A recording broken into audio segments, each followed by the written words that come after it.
Hello students, तो class 10th में chemical reactions and equations को एनसीईआरटी से हम लोग सॉल्व कर रहे थे और लास्ट वीडियो में हमने कुछ क्वेश्चंस अपनी बुक के सॉल्व किए थे। इस वीडियो में बच्चों हम स्टार्ट करेंगे पेज नंबर 14 पे, जो एक्सरसाइज दी हुई है आपकी एनसीईआरटी की, उसको सॉल्व करेंगे। इसके जो पहले के क्वेश्चंस है पेज नंबर 6 पे, पेज नंबर 10 पे, पेज नंबर 13 पे जो क्वेश्चंस आपको दिए हुए हैं, उसका अगर आपको लिंक चाहिए, यानी कि इस चैप्टर का पूरा अगर आपको प्लेलिस्ट चाहिए एनसीईआरटी सॉल्यूशन का, जिसमें हमने हर एक क्वेश्चन को डिटेल में समझाया हुआ है, तो आपको पिन कमेंट चेक करना होगा। पिन कमेंट क्या होता है? सबसे ऊपर एक कमेंट आ रहा होगा, उसको पिन कमेंट बोलते हैं। वहाँ रीड मोड पे क्लिक करिए, पूरा बच्चों वहाँ पे आपका सिलेबस ओपन होकर आएगा। वहाँ पर आपको chemical reactions and equations NCERT solutions पे क्लिक करना है, ठीक है ना। सबसे नीचे ये लिंक मिलेगा। इसके अलावा मैं आपको इन्फॉर्मेशन दे दूँ कि इस चैनल पे बच्चों आपको NCERT exemplar physics, chemistry and mathematics NCERT exemplar के भी सॉल्यूशंस वीडियो के फॉर्म में मिलेंगे। एनसीईआरटी एग्जाम्पलर हम पहले ही हर एक चैप्टर की अपलोड कर चुके हैं। पिन कमेंट में आपको सब कुछ मिल जाएगा। फिर भी अगर आपको कोई डाउट आता है तो आप मेरे व्हाट्सएप नंबर 7503644171 पर व्हाट्सएप करके क्वेरी कर सकते हैं, ठीक है स्टूडेंट्स। चलिए, कि मतलब कौन सा वीडियो कैसे देखना ना मिल रहा हो तो व्हाट्सएप कर दीजिएगा, ठीक है बच्चों। पिन कमेंट में भी नंबर आपको व्हाट्सएप वाला मिल जाएगा। भाई ये स्टार्ट करते हैं students. Question number 1 page number 14 पे कह रहा है कि which of the following statement about the reaction are incorrect. सबसे पहले एग्जाम में आप लोग को क्वेश्चन ठीक से पढ़ना है, ठीक है ना। कौन सा स्टेटमेंट इनकरेक्ट है, करेक्ट पे टिक मत लगा देना, इनकरेक्ट कौन सा है, ठीक है। ये देखिए एक रिएक्शन बच्चों दी हुई है, ठीक है।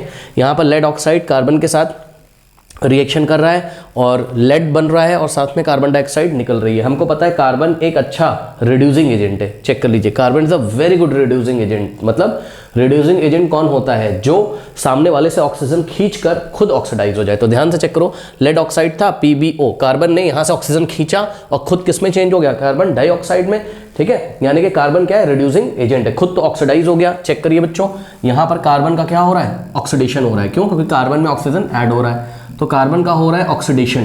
ध्यान से चेक करिए, कार्बन का हो रहा है ऑक्सीडेशन, और जिसका होता है ऑक्सीडेशन वो होता है अच्छा रिड्यूसिंग एजेंट। यानी कि कार्बन है क्या? रिड्यूसिंग, कार्बन है reducing agent, correct. Reducing agent मतलब जो किसी को रिड्यूस करा दे। रिड्यूस कराने का मतलब क्या होता है? रिडक्शन कराने का मतलब किसी का ऑक्सीजन निकाल ले, करेक्ट। अब देखिए बच्चों, यहाँ पर आपको लेड ऑक्साइड PbO किस में चेंज हो जा रहा है? लेड में। यहाँ से ऑक्सीजन निकल गया, और जब ऑक्सीजन निकल जाता है तो उसको हम क्या बोलते हैं? रिडक्शन बोलते हैं, ठीक है ना।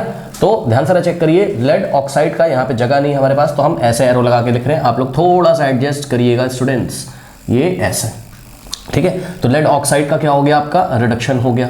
अच्छा, जिसका रिडक्शन होता है स्टूडेंट्स वो क्या होता है? वो ऑक्सीडाइजिंग एजेंट होता है। यानी कि PbO जो लेड ऑक्साइड है वो क्या है आपका? वो है ऑक्सीडाइजिंग एजेंट। चेक करो ना, ऑक्सीडाइजिंग एजेंट कौन होगा? जो किसी को ऑक्सीडाइज करा दे अपना ऑक्सीजन देकर। तो ध्यान से चेक करो, लेड ऑक्साइड ने ही तो ऑक्सीजन प्रोवाइड कराया है किसको? कार्बन को। तभी तो कार्बन को ऑक्सीजन मिला है, कार्बन डाइऑक्साइड में चेंज हो गया। बात समझ में आई कि नहीं? ठीक है। तो लेड ऑक्साइड का क्या हुआ है? रिडक्शन हुआ है, यानी कि लेड ऑक्साइड रिड्यूस हुआ है और लेड बना दिया है। इसलिए लेड ऑक्साइड जो है PbO वो ऑक्सीडाइजिंग एजेंट है। कार्बन का ऑक्सीडेशन हुआ है, इसलिए कार्बन क्या है? रिड्यूसिंग एजेंट है। बात समझ में आई कि नहीं आई? अब आइए बच्चों स्टेटमेंट्स पढ़ते हैं, देखते हैं कौन कौन सा करेक्ट है, कौन कौन सा इनकरेक्ट है। इनकरेक्ट वाले को हम लोग सेलेक्ट कर लेंगे। A, statement A, lead is getting reduced. हाँ बच्चों ध्यान से चेक करिए, क्या लेड रिड्यूस्ड हो रहा है बच्चों? नो। चेक करो, लेड ऑक्साइड रिड्यूस हो रहा है बच्चों। रिडक्शन किसका हो रहा है? Who is getting reduce? कौन रिड्यूस हो रहा है? तो जवाब है लेड ऑक्साइड रिड्यूस हो रहा है। ये चेक करिए, देखिए ये रिड्यूस्ड हो जाने का मतलब क्या है? अपना ऑक्सीजन निकाल देना। तो चेक करो, लेड ऑक्साइड रिड्यूस हो रहा है बच्चों, चेक करिए। और इन्होंने आपसे क्या बोला? PbO रिड्यूस हो रहा है ना अपना ऑक्सीजन निकाल के, PbO का रिडक्शन हो रहा है ना, तो lead oxide is getting reduced. इन्होंने क्या बोला आपको? Lead is getting reduce. तो बच्चों ये तो इनकरेक्ट हो गया। ये वाला क्या हो गया? आपका इनकरेक्ट हो गया, फर्स्ट वाला, ठीक है। करेक्ट, जो इनकरेक्ट है उसको हमको सिलेक्ट कर लेना है, यानी कि A वाले को हम सिलेक्ट कर लेंगे। अब आइए B में देखते हैं। आपको बोल रहा है कि carbon dioxide is getting oxidised. बच्चों ध्यान से चेक करिए, carbon dioxide is getting oxidised. बच्चों ऑक्सीडाइज कौन हो रहा है? ध्यान से चेक करो, कार्बन ऑक्सीडाइज हो रहा है। ये चेक करिए जरा, कार्बन डाइऑक्साइड थोड़ी ना ऑक्सीडाइज हो रहा है, कार्बन ऑक्सीडाइज हो रहा है। ऑक्सीडाइज होने का मतलब है जो ऑक्सीजन क्या करे? ले ले, जो ऑक्सीजन ले ले, है ना। ऑक्सीजन जहां पर ऐड हो जाए। तो ध्यान से चेक करो, कार्बन में ऑक्सीजन ऐड हुआ है तभी तो कार्बन डाइऑक्साइड बना है। तो कार्बन इज गेटिंग ऑक्सीडाइज्ड। और इन्होंने क्या बोल दिया आपसे? इन्होंने बोल दिया carbon dioxide is getting oxidised. तो ये तो बच्चों इनकरेक्ट हो गया। कार्बन डाइऑक्साइड थोड़ी ना ऑक्सीडाइज हो रहा है, कार्बन ऑक्सीडाइज हो रहा है, ठीक है। तो ये भी क्या हो गया? आपका इनकरेक्ट हो गया, करेक्ट। अब ऑप्शन बी भी हमारे पास इनकरेक्ट है, तो उसको भी हमने सेलेक्ट कर लिया। आगे बढ़ते हैं, सी को देखिए, कार्बन इज गेटिंग ऑक्सीडाइज्ड। बच्चों ये तो करेक्ट हो गया, चेक करो, carbon is getting oxidise, carbon oxidise हो रहा है, यस, कार्बन में ऑक्सीजन ऐड हो रहा है, कार्बन ऑक्सीडाइज होकर कार्बन डाइऑक्साइड बना रहा है, तो कार्बन इज गेटिंग ऑक्सीडाइज, तो आंसर इज यस, ये तो करेक्ट हो गया। और सुन लो, हमें करेक्ट वाले को सिलेक्ट नहीं करना है, तो इसको हम क्रॉस कर देंगे, इसको हमें सिलेक्ट नहीं करना है, इनकरेक्ट सिलेक्ट करना है। कह रहे हैं lead oxide is getting reduce, ध्यान से चेक करो बच्चों, PbO, लेड ऑक्साइड क्या हो रहा है, क्या रिड्यूस हो रहा है, हाँ, लेड ऑक्साइड रिड्यूस होकर क्या बना रहा है, लेड, रिड्यूस होने का मतलब लेड ऑक्साइड में से ऑक्सीजन निकल जा रहा है, सही है ना। तो यही तो बात इन्होंने बोली, lead oxide is getting reduce, तो ये तो करेक्ट है, और करेक्ट वाले को हमको चूज नहीं करना है, तो इस पर हम क्रॉस लगा देंगे, ठीक है। तो कौन कौन से स्टेटमेंट बच्चों इनकरेक्ट है, statement A and statement B. जाके यहाँ ऑप्शन में चेक करिए ए और बी कहाँ दिया हुआ है, देखिए फर्स्ट, सेकंड, थर्ड, फोर्थ में आपको फर्स्ट वाले पे टिक लगाना है, ठीक है। A and B statements are incorrect. कोई डाउट है बताइए। अब यहाँ पे देखिए हमने आपको सब कुछ बता दिया कि किसका रिडक्शन हो रहा है, किसका ऑक्सीडेशन हो रहा है, कौन रिड्यूसिंग एजेंट है, कौन ऑक्सीडाइजिंग एजेंट है, इसलिए बिकॉज सेम क्वेश्चन आ सकता है आपको पहचानने के लिए कि कौन सा ऑक्सीडाइजिंग एजेंट है, कौन सा रिड्यूसिंग एजेंट है। बात समझ नहीं कि नहीं, इसलिए हम सारा बता के आपको चल रहे हैं। ओके, नोट कर लीजिए। पेज नंबर 14, क्वेश्चन नंबर 2, आपको एक रिएक्शन दी हुई है, ध्यान से चेक करिए। ये आयरन का ऑक्साइड है Fe2O3, ये एल्युमिनियम के साथ रिएक्ट करता है, क्लास में हमने पढ़ा हुआ है, ठीक है। ये एल्युमिनियम पाउडर के साथ रिएक्शन कराते हैं हम आयरन ऑक्साइड की। ये कौन सा आयरन है आपका, आयरन थर्ड ऑक्साइड है। चेक करो Fe2O3 लिखा है, इसका मतलब आयरन होगा यहाँ 2+ स्टेट में, और ऑक्साइड होगा यहाँ, सॉरी, आयरन होगा यहाँ 3+ स्टेट में, है ना। ये देखिए 3+ स्टेट में, और ऑक्साइड आयन O2-, तो 3 इधर आया, 2 इधर आया, तो Fe2O3। फॉर्मूला क्या बना, Fe2O3, करेक्ट। यानी कि क्या है, फेरिक ऑक्साइड है, क्योंकि Fe3+ क्या होता है, फेरिक, और Fe2+ फेरस। बहरहाल आप इसको आयरन थर्ड ऑक्साइड भी पढ़ सकते हैं, तो ये सब मैटर नहीं करता है, तो हमने आपको बताया, ठीक है। अब देखिए यहाँ आयरन का ऑक्साइड है, एल्युमिनियम पाउडर के साथ रिएक्ट करता है, आपको एल्युमिनियम ऑक्साइड मिलता है और साथ में आयरन मिलता है, ठीक है। ध्यान से चेक करिए, इन्होंने क्वेश्चन क्या पूछा है, the above reaction is an example of आ, ठीक है। ये रिएक्शन कौन सा एग्जाम्पल है, तो यहाँ देखिए बच्चों 4 ऑप्शन दिए हुए हैं। सबसे पहले तो आपको मैं ये बताना चाहता हूँ, ये रिडॉक्स का भी एग्जाम्पल है, चेक कर लो रिडॉक्स का कैसे है। देखो Fe2O3, आयरन का जो ऑक्साइड है वो आयरन में चेंज हो रहा है, ठीक है। तो आयरन का जो ऑक्साइड है वो आयरन में चेंज हो रहा है, तो आयरन ऑक्साइड का रिडक्शन हो रहा है, क्योंकि यहाँ से ऑक्सीजन निकल जा रहा है, एल्युमिनियम में ऑक्सीजन ऐड हो रहा है, एल्युमिनियम ऑक्साइड बन रहा है, इसलिए एल्युमिनियम ऑक्सीडाइज हो जा रहा है, ठीक है। तो यहाँ हो रहा है आपका रिडक्शन, और ये हो रहा है आपका ऑक्सीडेशन। बट यहाँ पर आपको ऑप्शन में बच्चों रिडक्शन रिएक्शन या ऑक्सीडेशन रिएक्शन कहीं ऑप्शन में नहीं दिया है, प्लस आपको रिडॉक्स भी नहीं दिया है। हमें पता है जब भी रिडक्शन होगा तो ऑक्सीडेशन होगा, जब भी ऑक्सीडेशन होगा तो रिडक्शन होगा, ठीक है ना। यानी कि रिडॉक्स अगर ऑप्शन में दिया होता तो हम टिक लगा सकते थे, तो रिडॉक्स तो गया, ये ध्यान रखिएगा, क्योंकि कुछ बच्चे देखते ही बोलते हैं सर रिडॉक्स का एग्जाम्पल है। हाँ सही कह रहे हो आप, रिडॉक्स का एग्जाम्पल तो है ही, बट रिडॉक्स बच्चों यहाँ ऑप्शन में आपको दिया नहीं हुआ है। तो आइए देखते हैं ऑप्शन में क्या क्या दिया हुआ है, उसी में से हमें यहाँ पे सेलेक्ट करना है। तो ऑप्शन ए कह रहा कॉम्बिनेशन रिएक्शन। स्टूडेंट्स क्या ये कॉम्बिनेशन रिएक्शन है, बताइए। कॉम्बिनेशन रिएक्शन में क्या होता था, 2 या 2 से ज़्यादा कंपाउंड कंबाइन होकर एक सिंगल कंपाउंड बनाते थे। यहाँ पे ध्यान से चेक करिए, 2 कंपाउंड यहाँ पर कंबाइंड तो हैं, कंपाउंड का मतलब ये तो चलो कंपाउंड नहीं है, ये एलिमेंटल स्टेट में, कोई बात नहीं। यहाँ आपके पास 2 रिएक्टेंट्स हैं, ये कंबाइन होकर आपको एक सिंगल रिएक्टेंट नहीं दे रहे, आपको 2 प्रोडक्ट दे रहे हैं, ठीक है। 2 रिएक्टेंट यहाँ कंबाइन होकर आपको एक सिंगल प्रोडक्ट नहीं दे रहे हैं, 2 प्रोडक्ट दे रहे हैं, तो कॉम्बिनेशन तो हो नहीं सकता है, ठीक है ना। कॉम्बिनेशन कैसा होता था याद करिए, जैसे कि कार्बन प्लस ऑक्सीजन, देखिए यहाँ पर रिएक्टेंट साइड में 2 स्पीशीज़ हैं, तो ये रिएक्ट करके आपको कार्बन डाइऑक्साइड एक सिंगल स्पीशी मिलना चाहिए प्रोडक्ट साइड में, लेकिन यहाँ पर 2 स्पीशीज़ मिल गई प्रोडक्ट साइड में, तो कॉम्बिनेशन तो ये हो नहीं सकता। फिर डबल डिस्प्लेसमेंट रिएक्शन, बच्चों याद करिए डबल डिस्प्लेसमेंट रिएक्शन का एग्जाम्पल क्या होता था, एग्जाम्पल क्या, उसका डेफिनेशन क्या होता था डबल डिस्प्लेसमेंट में, आयन एक्सचेंज होता था। क्या होता था, आयन एक्सचेंज होता था, ठीक है ना। मतलब यहाँ पर भी आपके पास कैटायन एनायन अवेलेबल होता था, यहाँ पर भी आपके पास कैटायन एनायन अवेलेबल होता था, ठीक है ना। तो यहाँ पर तो ऐसा नहीं है, ध्यान से चेक करो भाई, आपको Fe2O3 की तरफ से क्या मिलेगा, Fe3+ और O2-, ठीक है। बट एल्युमिनियम की तरफ से अगर आप आयन बनाओगे तो ओनली Al3+ मिलेगा ना। यहाँ पे देखिए कैटायन भी, कैटायन मतलब पॉजिटिव आयन भी अवेलेबल है, यहाँ पर नेगेटिव आयन भी अवेलेबल है, ठीक है ना। लेकिन ये देखिए, ये जो दूसरा वाला आपका स्पीशी है एल्युमिनियम जो आपने लिया, उसमें ओनली आपको कैटायन मिलेगा, नो एनायन, नेगेटिव आयन तो है नहीं यहाँ पर।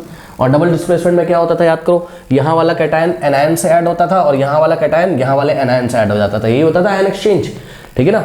लेकिन प्रॉब्लम क्या है, ये जो सेकंड स्पीशी लिया है इसमें तो एनायन ही नहीं है, ठीक है। तो आयन एक्सचेंज नहीं हो पाएगा, तो डबल डिस्प्लेसमेंट का भी एग्जाम्पल नहीं हो सकता, ठीक है ना। तो डबल डिस्प्लेसमेंट का भी एग्जाम्पल नहीं हो सकता। आगे बढ़ते हैं, डीकम्पोजिशन रिएक्शन। डीकम्पोजिशन रिएक्शन में क्या होता था, याद करिए, आपके पास एक सिंगल कंपाउंड होता था, ठीक है, उसको आप हीट वगैरह या एनर्जी वगैरह देते थे जब भी, जैसे कि देखिए वाटर को आपने एनर्जी दी इलेक्ट्रिसिटी की हेल्प से, इलेक्ट्रोलिसिस जब इसका करते थे, याद करो इलेक्ट्रोलिसिस, ठीक है। तो आपको क्या मिलता था यहाँ पर, आपको मिलता था H2 + O2, याद है। तो ये देखिए एक सिंगल कंपाउंड 2 या 2 से ज़्यादा स्पीशीज़ में या कंपाउंड्स में ब्रेक हो जाता था, इसको हम डीकम्पोजिशन बोलते थे। यहाँ तो ऐसा है नहीं, चेक करो रिएक्टेंट साइड में आपके पास 2 स्पीशीज़ हैं, सिंगल स्पीशी नहीं है, तो ये डीकम्पोजिशन भी नहीं हो सकता।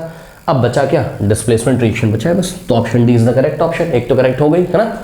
अब डिस्प्लेसमेंट कैसे चेक करो जरा, यहाँ पे एल्युमिनियम ने क्या किया है, aluminium is more reactive than iron, तो एल्युमिनियम ने आयरन ऑक्साइड में से आयरन को क्या किया, डिस्प्लेस कर दिया। चेक करो ये एल्युमिनियम कहाँ लग गया जाके, आयरन की जगह। एल्युमिनियम कहाँ लग गया जाके, आयरन की जगह। तो पहले Fe2O3 था, अब Fe2 की जगह Al2 आ गया, Al2O3 हो गया, और आयरन यहाँ से ऐसा बाहर हो गया। तो aluminium is more reactive than iron, that's why aluminium displaces iron from its oxide. Aluminium iron के ऑक्साइड में से आयरन को डिस्प्लेस कर देता है, इसलिए डिस्प्लेसमेंट रिएक्शन का ये एग्जांपल है। ओके, कर लीजिए। Page number 15, question number 3, what happens when dilute hydrochloric acid is added to iron filings. अब देखिए आयरन फिलिंग्स क्या होती हैं, जैसे आपने देखा है बच्चों, जब कारपेंटर आता है आपके घर में, ठीक है, तो वो लकड़ी को जब ऐसा घिसता है तो बुरादे निकलते हैं ना लकड़ी के, ठीक उसी तरीके से अगर हम आयरन को ऐसा घिसें तो उसमें से जो आयरन के बुरादे निकलेंगे ऐसे छोटे छोटे, इसको हम आयरन फिलिंग्स बोल सकते हैं, ये ऐसे कुछ, ठीक है, समझ सकते हो आयरन फिलिंग्स क्या है। तो आयरन फिलिंग्स को लिया इन्होंने और किसके साथ रिएक्ट कराया, डाइल्यूट हाइड्रोक्लोरिक एसिड के साथ, ठीक है ना। तो देखते हैं ये क्या बनता है, ये रिएक्शन तो हम लोग ने पढ़ी हुई है, ठीक है, क्लास जब करी है। अब ये क्लासेस कहाँ मिलेंगी, बहुत सारे बच्चे बोलते हैं, तो बच्चों कमेंट सेक्शन चेक करिए, पेन कमेंट में आपको चैप्टर भी पढ़ाए हुए हैं सबसे ऊपर, ठीक है। तो ये रिएक्शन क्या होती थी याद करिए, ये आयरन फिलिंग्स हमने ली, सॉलिड फॉर्म में होंगी ऑब्वियसली, जिसमें आयरन के एटम्स होंगे, आपको पता है। ये रिएक्ट करेंगे किसके साथ, हाइड्रोक्लोरिक एसिड के साथ। तो हाइड्रोक्लोरिक एसिड है तो हम क्या लिखेंगे, हाइड्रोक्लोरिक एसिड जब हमें लिखना होगा तो HCl लिख के हम एक्वस लिखा करेंगे, क्योंकि आपको पता है हाइड्रोक्लोरिक एसिड कैसे बनता है, जब हम हाइड्रोजन क्लोराइड गैस को वाटर में मिक्स करते हैं, याद है ना। हाइड्रोजन क्लोराइड गैस को बच्चों अगर हम लोग वाटर में मिक्स कर देते हैं तो जो सॉल्यूशन बनता है उसको हम HCl एक्वस बोलते हैं, ठीक है ना, इसी को हाइड्रोक्लोरिक एसिड बोला जाता है।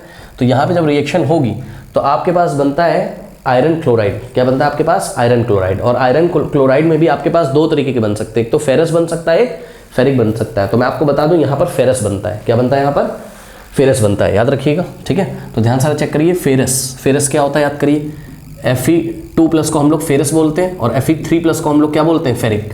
तो फेरस क्लोराइड अगर आपको बनाना है तो फेरिक नहीं लेना है, आपको फेरस आयन लेना है, और क्लोराइड मतलब Cl- 2 इधर आएगा, 1 इधर आएगा, तो फॉर्मूला क्या बनेगा, FeCl2। तो आपके पास बनेगा फेरस क्लोराइड, ठीक है, ये बन गया आपके पास FeCl2, और फेरस क्लोराइड का एक्वस सॉल्यूशन आपको मिलेगा, और साथ में हाइड्रोजन गैस यहाँ से निकल जाती है, हाइड्रोजन गैस यहाँ से निकल जाती है। और वैसे भी आपको पता है, अगर आप अभी चल के मेटल नॉन मेटल में पढ़ोगे तो आपको पता है आयरन मेटल है, मेटल को जब एसिड से रिएक्ट कराते हैं तो हमेशा हाइड्रोजन गैस रिलीज होती है, ठीक है ना, ये अक्सर हम देखा करेंगे। बहरहाल जो चैप्टर नंबर 1 में केमिकल रिएक्शंस एंड इक्वेशन में पढ़ाया गया, तो हमें इस तरीके से पढ़ाया गया है कि iron hydrogen chloride acid, hydrochloric acid में से आयरन, हाइड्रोजन क्लोराइड नहीं सॉरी, आयरन हाइड्रोक्लोरिक एसिड में से हाइड्रोजन को डिस्प्लेस कर देता है। ध्यान से चेक करो, HCl में से हाइड्रोजन बाहर हो गया कि नहीं हो गया बताइए, ठीक है ना, because iron is more reactive than hydrogen, ऐसे करके आप यहाँ पर बोल सकते हैं, ठीक है ना। अब थोड़ा सा बैलेंस कर लीजिए स्टूडेंट्स। तो देखिए क्लोरीन यहाँ पर 2 है और हाइड्रोजन यहाँ 2 है, तो यहाँ पे अगर आप 2 लगा दोगे 2 हाइड्रोजन हो जाएगा, 2 क्लोरीन हो जाएगा, बैलेंस हो गया ये, ठीक है ना। कोई डाउट है बताइए। तो यहाँ पर बना क्या, थोड़ा देख लीजिए आप लोग बच्चों। आयरन ने जब एसिड के साथ रिएक्ट किया तो आयरन का सॉल्ट बना, आयरन का सॉल्ट, फेरस क्लोराइड जो है वो आयरन का सॉल्ट ही है, कोई दिक्कत नहीं है, ठीक है ना। और हाइड्रोजन गैस यहाँ पर निकल गई, ठीक। अब आइए देखते हैं इन्होंने ऑप्शन में हमें क्या क्या दे रखा है। रिएक्शन तो हमें याद थी, हमने लिख दी, बैलेंस कर ली। Option A, hydrogen gas and iron chloride are produced, hydrogen gas and iron chloride are produce, हाँ ये तो मुझे ठीक लग रहा है बच्चों, ध्यान से चेक करिए, हाइड्रोजन गैस निकली और आयरन क्लोराइड यहाँ पर निकला है, तो ऑप्शन ए मुझे सही लग रहा है, इस पर मैंने टिक कर दिया। बी को देखते हैं, chlorine gas and iron hydroxide are produce, बच्चों ध्यान से चेक करिए, क्लोरीन गैस तो कहीं नहीं निकली, ध्यान से चेक करो, यहीं से गलत हो गया, तो आयरन हाइड्रोक्साइड की कोई बात ही नहीं होती है ना। आगे बढ़ते हैं, कह रहा है नो रिएक्शन टेक्स प्लेस, नहीं ऐसा तो होगा नहीं, रिएक्शन होगी, क्यों, because iron is more reactive than hydrogen, ठीक है ना। तो ये डिस्प्लेसमेंट रिएक्शन का भी एग्जांपल है। आयरन ने हाइड्रोक्लोरिक एसिड में से हाइड्रोजन को डिस्प्लेस कर दिया, तो नो रिएक्शन टेक प्लेस। ये भी गलत बात है, रिएक्शन तो हो रही है। Iron salt and water are produce, ध्यान से चेक करिए बच्चों, आयरन सॉल्ट तो बन रहा है, चेक करो, ये जो आयरन क्लोराइड है आयरन का सॉल्ट ही है, आयरन का सॉल्ट तो बन रहा है। एंड वाटर आर प्रोड्यूस, नहीं वाटर तो नहीं बन रहा है, तो एंड वाटर आर प्रोड्यूस, तो इसकी वजह से ये गलत हो गया। वाटर कहाँ बन रहा है, वाटर थोड़ी ना बन रहा है, हाइड्रोजन बन रहा है। कोई डाउट है बताइए? तो option A is the correct option. Okay, कर लीजिए। क्वेश्चन नंबर 4 देखिए, पेज नंबर 15 पे एनसीईआरटी पे कह रहा है कि what is a balance chemical equation. Balance chemical equation क्या होती है? अब देखिए हमने पढ़ा हुआ है बच्चों, बैलेंस केमिकल इक्वेशन क्या होती है। एक ऐसी केमिकल रिएक्शन जिसमें कि एक ऐसी केमिकल रिएक्शन को हम इक्वेशन के फॉर्म में लिखते हैं, जिसमें कि एक लेफ्ट हैंड साइड होता है रिएक्टेंट वाला, एक प्रोडक्ट साइड होता है ना, RHS। तो जैसे कि ये देखिए, इस रिएक्शन को देखिए बच्चों, H2 और plus O2 gives what? H2 आपको पता है हाइड्रोजन ऑक्सीजन के साथ रिएक्ट करके क्या बनाता है? वाटर बनाता है। तो इसको अगर हम लोग बैलेंस कर लें तो ध्यान से चेक करिए, बैलेंस करने के लिए आप क्या करते थे? लेफ्ट हैंड साइड जितने भी एलिमेंट्स है, कितने एलिमेंट्स आपको लेफ्ट हैंड साइड दिखाई पड़ रहे हैं? 2 एलिमेंट्स की बात कर रहा हूँ, हाइड्रोजन और ऑक्सीजन। राइट हैंड साइड भी आपको 2 ही एलिमेंट्स के एटम दिख रहे हैं, हाइड्रोजन और ऑक्सीजन, ठीक है। तो दोनों साइड आप क्या करते थे, जो सेम एलिमेंट के एटम होते थे उनको बैलेंस करते थे। मतलब जैसे इधर हाइड्रोजन कितने 2, इधर भी हाइड्रोजन कितने अभी 2, इधर ऑक्सीजन कितने 2, लेकिन इधर ऑक्सीजन ओनली 1 है। तो आप क्या करते थे, यहाँ 2 लगाते थे, जिससे कि हाइड्रोजन 2 2 4 हो जाते थे। तो यहाँ पर हाइड्रोजन 2 2 4 और ऑक्सीजन यहाँ 2 1 2। अब ये बैलेंस हो गई। बैलेंस होने का ये मतलब है कि left hand side hydrogen element जो है उसके कितने एटम है? 4 एटम है। चेक करो, 2 2 4। Right hand side hydrogen element के कितने एटम है? 2 2 4। Left hand side oxygen element के कितने एटम है? 2। Right hand side oxygen element के 2 एटम है, ठीक। तो ध्यान से बच्चों जरा चेक करिए, बैलेंस रिएक्शन एक ऐसी रिएक्शन होगी, ठीक है, या बैलेंस केमिकल इक्वेशन एक ऐसी केमिकल इक्वेशन होगी जिसमें कि रिएक्टेंट साइड में और प्रोडक्ट साइड में, रिएक्टेंट साइड में और प्रोडक्ट साइड में सेम एलिमेंट्स के एटम की संख्या क्या हो जाए? सेम हो जाए, ठीक है ना। यही बात हमने लिखा हुआ है यहाँ पर, a reaction which has an equal number of atoms of all elements on both sides of the chemical equation is called balanced chemical equation। कोई डाउट है बताइए? अब आगे क्वेश्चन पढ़िए, कह रहा है कि why should chemical equation be balanced। Chemical equation क्यों बैलेंस होनी चाहिए? तो according to law of conservation of mass, ठीक है, हमने पढ़ा हुआ है क्लास 9th में कि लॉ ऑफ कंजर्वेशन ऑफ मास में, या क्लास 10th में भी आपने पढ़ा हुआ है according to law of conservation of mass. बच्चों ध्यान से चेक करिए कि mass neither be created nor be destroyed, ठीक है, मास को क्रिएट नहीं किया जा सकता है और डिस्ट्रॉय नहीं किया जा सकता है। बात समझ में आई कि नहीं? ठीक है, तो बच्चों जितना मास आपका टोटल लेफ्ट हैंड साइड होगा उतना ही मास टोटल कहाँ होगा? राइट हैंड साइड होगा। अब ध्यान से मेरी बात सुनिए, ध्यान से सुनिए, ठीक है बच्चों, मास लेफ्ट हैंड साइड जितना भी होगा, ठीक है ना, जितना भी मास लेफ्ट हैंड साइड होगा उतना ही राइट हैंड साइड होना चाहिए। अब ये मास आ किसकी वजह से रहा है बताइए? किसकी वजह से मास आ रहा है? तो जवाब है मास आ रहा है आपका किसकी वजह से? एटम्स की वजह से। चेक करो ना, अरे भाई एटम में ही तो कुछ मास होता है ना, ठीक है ना, तो एटम्स की वजह से मास आ रहा है, ठीक। राइट हैंड साइड भी एटम्स की वजह से ही मास आ रहा होगा, ठीक। तो ये जरूरी है कि अगर आपको लॉ ऑफ कंजर्वेशन ऑफ मास को फॉलो कराना है, ठीक है, तो आपको ये जरूर दिखाना पड़ेगा कि लेफ्ट हैंड साइड और right hand side same elements के एटम की संख्या क्या होनी चाहिए? इक्वल। बात समझ में आई कि नहीं? जैसे कि आ रही है, हाँ चलिए स्टूडेंट्स, तो देखिए जरा, लेफ्ट हैंड साइड जो टोटल मास होगा, ठीक है, वो राइट हैंड साइड के टोटल मास के इक्वल होना चाहिए। अब मास किसके कारण आता है? मास एटम्स के कारण आता है, भाई एटम में ही तो मास होता है ना, ठीक है ना। तो ध्यान से चेक करिए, लेफ्ट हैंड साइड एटम की संख्या और राइट हैंड साइड एटम की संख्या, कौन सा एटम की संख्या? सेम एलिमेंट के एटम की संख्या सेम होनी चाहिए। तो चेक करो, लेफ्ट हैंड साइड हाइड्रोजन कितने? 4, राइट हैंड साइड भी हाइड्रोजन कितने? 4, लेफ्ट हैंड साइड ऑक्सीजन कितने? 2, तो राइट हैंड साइड ऑक्सीजन कितने? 2, ठीक है। बात समझ में आई कि नहीं आई? तो जितना इधर मास होगा उतना ही इधर मास होगा, क्योंकि ध्यान से चेक करो, इधर जो लेफ्ट हैंड साइड आपका रिएक्टेंट साइड में जो टोटल मास होगा वो किसके कारण होगा? 2 2 4, 4 हाइड्रोजन के एटम है और 2 ऑक्सीजन के एटम है। तो left hand side total atoms कितने? चेक करिए, total atom 2 to the 4 + 2 6 atoms है, ठीक है। तो टोटल 6 एटम्स है और 6 एटम्स में से आपके 4 तो हो गए किसके? हाइड्रोजन के, और 2 हो गए आपके किसके? ऑक्सीजन के। अब ध्यान से चेक करिए, राइट हैंड साइड भी आपके पास 2 2 4, 4 हाइड्रोजन और 2 ऑक्सीजन, यानी कि टोटल 6 एटम्स हो गए, करेक्ट। और 6 एटम्स में से आपके पास 4 क्या है? हाइड्रोजन के एटम है, 2 to the 4, और 2 क्या है आपके पास? ऑक्सीजन के एटम है। ध्यान से चेक करिए, तो दोनों साइड एटम की संख्या भी सेम है और सेम टाइप के एटम भी सेम है, यानी कि मास क्या होगा? सेम होगा। इस चीज को हम आपको इस तरीके से करके बच्चों दिखा सकते हैं। देखिए हाइड्रोजन का सिंबल क्या होता है? हाइड्रोजन का सिंबल होता है आपका 1H1 और ऑक्सीजन होता है आपका 816। तो अभी आप एटॉमिक नंबर को नहीं देखिए, नीचे एटॉमिक नंबर लिखा होता है, ऊपर एटॉमिक मास लिखा होता है, ठीक है। तो हाइड्रोजन का एटॉमिक मास कितना हो गया बताइए? 1 यूनिट, और ऑक्सीजन का एटॉमिक मास कितना हो गया बताइए 16 यूनिट, करेक्ट। तो ध्यान से चेक करिए बच्चों, यहां पर चेक करिए जरा, अगर हम total mass left hand side निकालें तो कितना हो जाएगा, लेफ्ट हैंड साइड कितने हाइड्रोजन है बताइए 4, और 1 हाइड्रोजन का मास कितना है 1 यूनिट, तो 4 हाइड्रोजन का मास कितना हो जाएगा 4 × 1 और प्लस 1 ऑक्सीजन का मास कितना है 16 यूनिट, तो 2 ऑक्सीजन का मास कितना हो जाएगा 2 × 16, 2 × 16।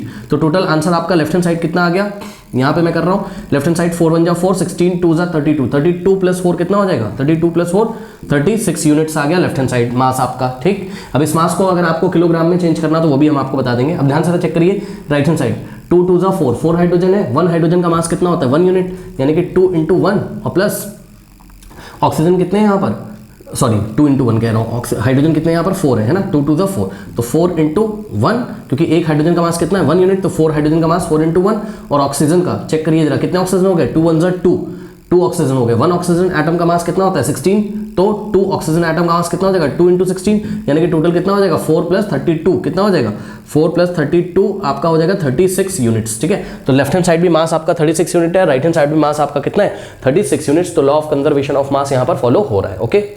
सब कुछ बच्चे यहाँ पे कंफ्यूज होंगे कि ये U क्या है, तो ये U नथिंग, जो क्लास 9 में हमने पढ़ा था AMU है, ये AMU मतलब एटॉमिक मास यूनिट, ठीक है। तो 1U बोल दो आप या 1 AMU बोल दो, तो 1U या 1 AMU में कितना मास होता है आपका किलोग्राम में अगर चेंज करें तो 1.6 × 10⁻27 किलोग्राम अप्रॉक्स में, ठीक है। तो ध्यान से चेक करिए 1 AMU बोलो 1U बोलो, बात क्या सेम है, AMU एटॉमिक मास यूनिट और उसको बाद में हम यूनिट बोलने लगे, तो 1 AMU में भी कितने किलोग्राम होंगे 1.6 × 10⁻27 किलोग्राम होंगे। तो ध्यान से चेक करिए लेफ्ट हैंड साइड मास कितना आ रहा है 36 यूनिट, अगर किलोग्राम में चेंज करोगे बिकॉज मास तो आप किलोग्राम में समझते हो ना, तो लेफ्ट हैंड साइड मास कितना हो जाएगा, ध्यान से चेक करो लेफ्ट हैंड साइड मास कितना हो जाएगा 36 × भाई चेक करो ना 1 यूनिट में कितना किलोग्राम 1.6 × 10⁻27 किलोग्राम, तो 36 यूनिट में कितना 36 × 10⁻1.6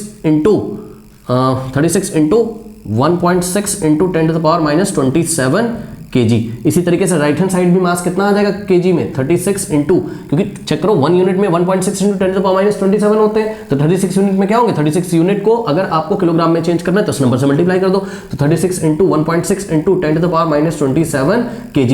तो बच्चों ध्यान से चेक करिए कि लेफ्ट हैंड साइड भी मास कितना आ गया 36 × 1.6, अब वो सॉल्व हम नहीं करेंगे, जो भी होता हो ये तो हम आपको समझाने के लिए बता रहे हैं। तो लेफ्ट हैंड साइड मास आ गया किलोग्राम में 36 × 1.6 × 10⁻27 किलोग्राम, और राइट हैंड साइड भी आपका मास आ गया कितना 36 × 1.6 × 10⁻27 किलोग्राम।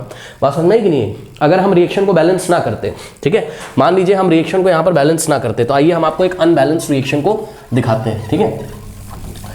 इसमें आपको क्वेश्चन भी आगे भी मैं पढ़ दूंगा और जो पूछा है वो ध्यान से चेक करिए। यहाँ पे मैंने क्योंकि क्वेश्चन हटा दिया, मान लो बच्चों हम लोग बैलेंस नहीं करते इसको, left hand side hydrogen element के एटम और right hand side hydrogen element के atom, left hand side oxygen element के एटम और right hand side oxygen element के एटम्स को अगर हम बैलेंस ना करते तो क्या होता देखते हैं। अगर हम ओनली ऐसे ही लिख के छोड़ देते हैं H2 + O2, ठीक है ना, तो प्रोडक्ट तो यहाँ सही बन रहा है कि वाटर से, सॉरी उल्टा लिख दिया मैंने, कंबाइन किया था ना, H2 + O2 गिव्स H2O, तो प्रोडक्ट तो हमने सही लिखा है लेकिन बैलेंस नहीं। अगर ना बैलेंस हो तो देखते हैं क्या होता है। अब ध्यान से करो left hand side total mass कितना हो जाएगा, हाइड्रोजन कितने 2, तो 1 हाइड्रोजन का मास कितना होता है 1H1 होता है ना, तो 1 हाइड्रोजन का मास कितना होता है 1 यूनिट, 2 हाइड्रोजन का मास 2 × 1 प्लस ऑक्सीजन का मास कितना होता है 16, 2 × 16 कितना हो जाएगा 2 × 16 कितना हो जाएगा 32, 32 ये हो गया 2 ये हो गया, टोटल कितना आ गया लेफ्ट हैंड साइड आपके पास 34 units, okay. Right hand side देखते हैं हाइड्रोजन कितने 2, तो 2 × 1 क्योंकि एक हाइड्रोजन का एटम का मास 1 यूनिट होता है, ऑक्सीजन ओनली 1 है, यानी कि 1 × एक ऑक्सीजन का मास कितना होता है 16 यूनिट, क्योंकि ऑक्सीजन का सिंबल क्या है आपका 816, ठीक। तो एक ऑक्सीजन का एटम का मास 16 यूनिट होता है। तो ध्यान से चेक करिए कितना हो जाएगा आपके पास 2 × 1 2 और प्लस 16 × 1 16, आंसर कितना आ गया आपके पास 18 यूनिट्स, ठीक है।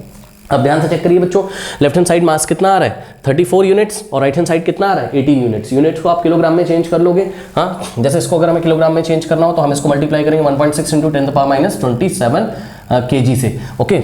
और यहाँ पर 34 यूनिट्स को अगर आपको चेंज करना हो किलोग्राम में तो 1.6 × 10⁻27 से मल्टीप्लाई करोगे। तो ध्यान से चेक करो बच्चों दोनों तरफ लेफ्ट हैंड साइड मास कुछ और आ रहा है किलोग्राम में और राइट हैंड साइड कुछ और आ रहा है, क्योंकि आपको इतना तो पता ही मैथ्स में कि इसको मल्टीप्लाई करेंगे तो कुछ और आएगा, इसको मल्टीप्लाई करेंगे तो कुछ और आएगा।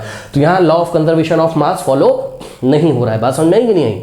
ठीक है ना, कहाँ फॉलो हो रहा है चेक करिए, लेफ्ट हैंड साइड मास ज़्यादा है और राइट हैंड साइड मास कम है, तो मास कहाँ चला गया। वैसे तो आइंस्टाइन की इक्वेशन से आपको आप पढ़ोगे सोर्सेस ऑफ एनर्जी, तो इस साल है नहीं सिलेबस में, ठीक है, बट मतलब इस साल का मतलब है जब ये पेंडेमिक आया है कोविड-19 वाला, तब मैं बात कर रहा हूँ, आपसे पता लगा आप वीडियो बाद में देख रहे हो। तो सुनो, सोर्सेस ऑफ एनर्जी में आप पढ़ोगे E=mc² करके एक फॉर्मूला है, वहाँ पर जो है आपका मास एनर्जी में चेंज हो जाता है, ठीक है ना।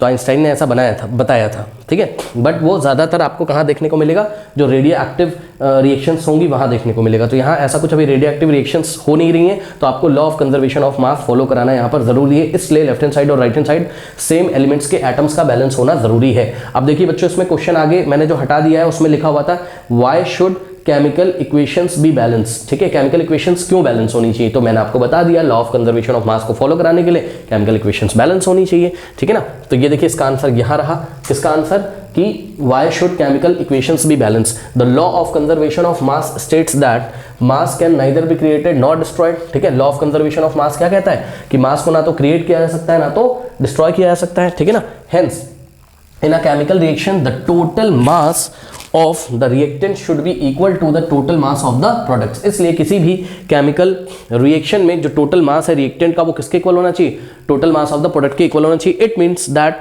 द टोटल, अब देखिए टोटल मास रिएक्टेंट या टोटल मास प्रोडक्ट किसकी वजह से होता है, एटम्स की वजह से होता है, इसलिए एटम्स का बैलेंस होना जरूरी है, ये बात हमने लिखी। It means that the total number of atoms of each element should be equal on both sides of a chemical equation, okay. और इतना लिखने के बाद मैं बोल दे रहा हूं, आप लोग लिखेंगे क्या, इतना लिखने के बाद आप लोग लिखेंगे hence it is for this reason that chemical equation should be balance, okay. कोई डाउट है बताइए।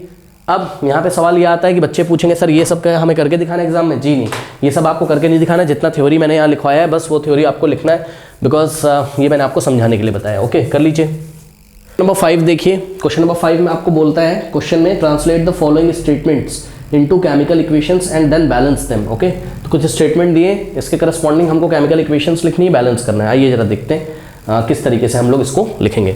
Hydrogen gas combines with nitrogen to form ammonia, बहुत ही ईजी रिएक्शन है, सभी को पता है। देखिए हाइड्रोजन गैस ये रिएक्ट करती किससे, नाइट्रोजन गैस से, तो नाइट्रोजन गैस का फॉर्मूला N2 और यहाँ G लिख देंगे मतलब गैस, और ये रिएक्ट करेगा तो क्या बनाएगा, ये अमोनिया गैस बनाएगा, ठीक है ना। तो अमोनिया गैस का फॉर्मूला क्या होता है, अमोनिया का NH3, ये सभी को पता है, अमोनिया गैस का फॉर्मूला होता है NH3। ये क्लास में हमने आपको कहीं ना कहीं पढ़ाया भी है, ये हैबर्स प्रोसेस है। हैबर्स प्रोसेस में अमोनिया बनाते हैं और यहाँ कैटलिस्ट क्या लगाते हैं, आयरन, लेकिन यहाँ कुछ लगाने के लिए नहीं बोला है तो हम अभी नहीं लगाएंगे क्योंकि हमें ओनली इस रिएक्शन को लिख के बैलेंस करना है, ठीक है ना।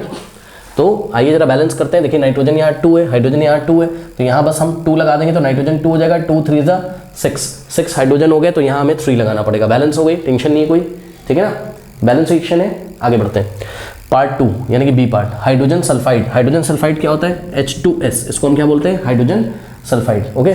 तो हाइड्रोजन सल्फाइड गैस है ये, hydrogen sulphide gas burn in air. अब देखिए बच्चों, हाइड्रोजन सल्फाइड गैस जब एयर में बर्न होगी तो एयर से क्या मिलेगा उसको, ऑक्सीजन। आपको पता है ऑक्सीजन बर्निंग में सपोर्ट करता है, तो ऑक्सीजन ये आपका कौन सा फॉर्म में ऑक्सीजन, यहाँ गैसियस स्टेट में, ठीक है। तो गैसियस स्टेट में ये ऑक्सीजन हमें कहाँ से मिला, एयर से मिला, ठीक है। तो hydrogen sulphide gas burns in air to give water and sulphur dioxide. तो हमें मिलेगा क्या, हमें मिलेगा वाटर यानी कि H2O लिक्विड के फॉर्म में, ठीक है, और हमें क्या मिलेगा, यहाँ पर हमें मिलेगा सल्फर डाइऑक्साइड। तो सल्फर डाइऑक्साइड का बच्चों फॉर्मूला क्या होता है, SO2। सल्फर डाइऑक्साइड का फॉर्मूला क्या होता है, SO2। तो ये भी गैस है और वाटर यहाँ लिक्विड के फॉर्म में हमें मिला हुआ है, ठीक है ना। वाटर हमें, let me check it, yes, water हमें लिक्विड के फॉर्म में मिला हुआ है। इसलिए मैं बता रहा हूँ बिकॉज कभी कभी बच्चों वाटर गैसियस स्टेट में भी मिलता है ना। गैसियस स्टेट में मतलब टेम्परेचर इतना ज़्यादा हो जाएगा कि वो लिक्विड नहीं रहेगा, वो वाटर के वेपर्स बनने लगेंगे वहाँ पर, बट यहाँ पर वाटर लिक्विड के फॉर्म में मिलता है, ओके। तो क्योंकि देखिए बच्चों क्या होता है कि मैंने इसलिए बोला चेक करने के लिए क्योंकि लैब में केमिकल रिएक्शंस करी जाती हैं। अब क्लास 10th में आपने तो लैब करी नहीं होगी मेरे ख्याल से, या सभी रिएक्शंस की लैब आपको नहीं कराई जाएगी। तो जब जैसे से आप बड़े होगे, हायर एजुकेशन में जाओगे, तो रिएक्शंस आपको लैब में परफॉर्म कराई जाएंगी, है ना। तो पता चलेगा कौन सा आपका गैसेस फॉर्म में बन रहा है, कौन सा लिक्विड। तो अभी तो हमें बुक पे और गूगल पे भरोसा करना पड़ेगा कि हाँ भाई ये लिक्विड स्टेट में बनता है, ये गैसियस स्टेट में बनता है। तो सारी चीज़ें आपको पता होनी चाहिए। आइए बच्चों इसको बैलेंस करते हैं हम लोग फटाफट। तो बैलेंस कैसे करें, ध्यान से चेक करिए। ऑक्सीजन यहाँ पर कितने हैं, 2 + 1 3 हैं। यहाँ पर ऑक्सीजन कितने, ओनली 2 है। हिट एंड ट्रायल से फटाफट इसको हम लोग बैलेंस कर लेते हैं। ध्यान चेक करो, यहाँ हमने 2 लगा दिया। 2 लगाने से हमने ऑक्सीजन को क्या कर लिया, इवन कर लिया। ऑड था ना पहले, 2 + 1 3 था, तो हमने इसको इवन कर लिया। इवन मतलब इवन नंबर बना लिया। चेक करो ना, 2 ऑक्सीजन और इधर भी 2 2 2 जा 2 + 2 कितना हो गया 4, 2 ऑक्सीजन प्लस 2 ऑक्सीजन 4 हो गया। ऐसा करने से यहाँ पे आपको 2 लगाना पड़ेगा, तो ये ऑक्सीजन कितना हो गया आपका 4 हो गया। अब यहाँ पर आपका बच्चों डिस्टर्ब क्या हो गया, देखिए हाइड्रोजन डिस्टर्ब हो गया, 2 2 4, तो यहाँ आपको 2 लगाना पड़ेगा, ठीक है 2 2 4। अब सल्फर डिस्टर्ब हो गया, तो सल्फर अगर डिस्टर्ब हो गया तो यहाँ आपको फिर से 2 लगाना पड़ेगा। अब ऑक्सीजन फिर से डिस्टर्ब हो गया, 2 2 कितना हो गया 4, 2 + 4, 2 2 4, 4 + 2 कितना हो गया 6, तो यहाँ आपको क्या लगाना पड़ेगा मेरे ख्याल से 3।